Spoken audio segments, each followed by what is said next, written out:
Bonsoir à tous, bienvenue sur votre chaîne YouTube Tennis pour votre pronostic du samedi 20 juillet 2019. Comme chaque soir, je remercie tous nos abonnés, je vous remercie très sincèrement de la confiance que vous témoignez à cette chaîne depuis sa création.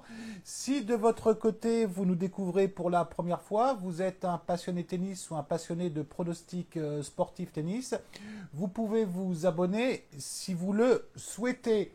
Bon, j'ai pas la même énergie des abonnés que d'habitude, puisqu'il est 1h05. J'ai voulu attendre la fin des matchs de l'ATP à Bucarest pour pouvoir vous proposer des pronostics.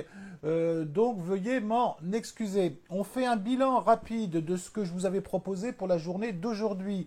En termes de pronostics, je vous avais proposé Travaglia gagnant contre Balaz. Je pense que ça se prononce comme ça.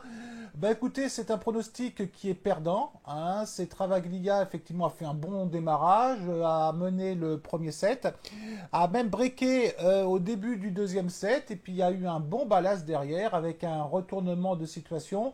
Bon, Travaglia semblait un petit peu blessé au début du troisième set, mais on ne va pas trouver d'excuses là-dessus. Ce pronostic est perdant. En avis, je vous avais dit que Sigmund pouvait gagner contre Begu, et par contre, cet avis a été gagnant. Je rappelle hein, pour ceux qui nous découvrent que lorsque je propose un pronostic, ça veut dire que je le lance automatiquement, et un avis, je ne le lance pas forcément. Hein. C'est un avis que je vous donne. Après, vous en faites ce que vous voulez. Vous allez me dire que du pronostic, vous en faites ce que vous voulez aussi, bien évidemment. J'étais un petit peu... Alors oui, la raison principale pour laquelle je vous fais la vidéo très tard ce soir, c'est que j'étais un peu agacé hier après avoir donné ce pronostic. Non pas que je le regrettais, bien évidemment, mais je me suis rendu compte qu'il y avait des matchs que je n'avais pas en termes de cote lorsque je vous ai proposé ce pronostic. Et c'est vrai qu'après coup, je me suis rendu compte, par exemple, que Lajovic gagnant contre Bedene était un petit peu plus sécurisé que ce que je vous ai proposé, même si ça a été difficile pour Lajovic.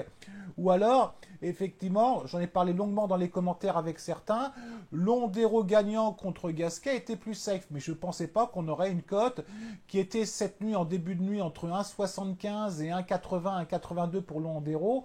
C'est vrai qu'on était pratiquement sur la même cote que le pronostic que je vous ai proposé, donc ça m'a un peu agacé. C'est pour ça que j'ai voulu attendre un petit peu plus longtemps pour vous proposer effectivement le pronostic d'aujourd'hui. Pour aujourd'hui, ça va pas être un pronostic, ça va être un avis parce que je vais vous proposer un combiné et vous savez les abonnés qu'à titre personnel, je ne lance pas des combinés. Mais rassurez-vous, quand je les donne en avis, en principe, ils sont gagnants. Alors en espérant que ça puisse continuer. Je vais vous proposer donc le match entre Djéré et Balaz avec un bon Djéré hein, depuis le début du tournoi. Il est là, notre ami Djéré, qui a fait déjà un très bon tournoi de Roland Garros puisqu'il a perdu uniquement contre Nishikori 3-7 à 2. Donc c'est vraiment un joueur très performant sur terre battue. Il a battu Lorenzi difficilement, plus difficilement qu'on aurait pu le croire pour son premier tour. Il a battu aujourd'hui Mayer avec un bon Mayer. Donc un Djéré qui joue en plus à domicile, donc il sera ultra motivé, qui joue contre un Balaz qui m'a impressionné aujourd'hui, hein, qui a fait des tours de qualification, qui a effectivement battu Callender 2-0, qui a battu Molleker 2-7-0, qui a battu Galovic 2-7-1, qui a battu Krajinovic 2-7-1, et aujourd'hui on l'a vu Travaglia. Donc je mise un peu sur le fait que Balaz puisse être un petit peu fatigué demain contre un Djéré qui jouera à domicile, qui sera ultra motivé devant ses supporters. Je vous propose de combiner ce match avec, il faut que je le retrouve, il est tard, voilà, avec Cornet contre Korpatch. Hein. Alors une Korpatch qui a fait un très bon tournoi en Suisse, puisqu'elle a battu Bouchard de 7 à 1, elle a battu Potopova de 7 à 1, elle a battu Teichmann de 7 à 1, donc une bonne joueuse hein, qui a fait surprise sur surprise entre autres sur ces deux derniers tours, qui joue contre une Cornet. Alors vous savez, les abonnés, les membres Telegram, j'aime pas trop la jouer Cornet parce que je trouve toujours qu'elle est irrégulière. Mais elle fait un très bon tournoi quand même, hein, puisqu'elle a battu Trevisan de 7-0, elle a battu Paolini de 7-0. Elle a fait un bon match contre Viktanseva aujourd'hui, plus difficile qu'on aurait le cru, mais elle a fait un bon match. Demain, moi, je ne vois pas de surprise hein, en ce qui concerne Cornet. On a eu beaucoup de petites cotes qui ne sont pas passées cette semaine, mais je pense que Cornet va faire le job demain.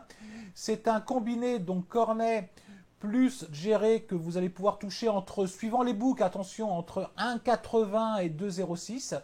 Je vous donne pas de pourcentage parce que c'est un avis, donc à vous de voir après si le jeu en vaut la chandelle. Je pense qu'il y a une bonne probabilité qu'il passe, mais après, je ne suis pas voyant malheureusement, hein, j'aimerais bien l'être de temps en temps. Mais je pense qu'il devrait en principe passer, donc à vous de voir après ce que vous devez en faire. Voilà, bah écoutez, c'est terminé pour ce soir. Je vous je vous transmets toutes mes excuses pour effectivement mon manque de dynamisme ce soir parce qu'il est un peu tard. Je vous souhaite une très très bonne soirée à vous toutes et vous tous et je vous dis à demain et vous inquiétez pas beaucoup plus tôt demain. Allez, ciao.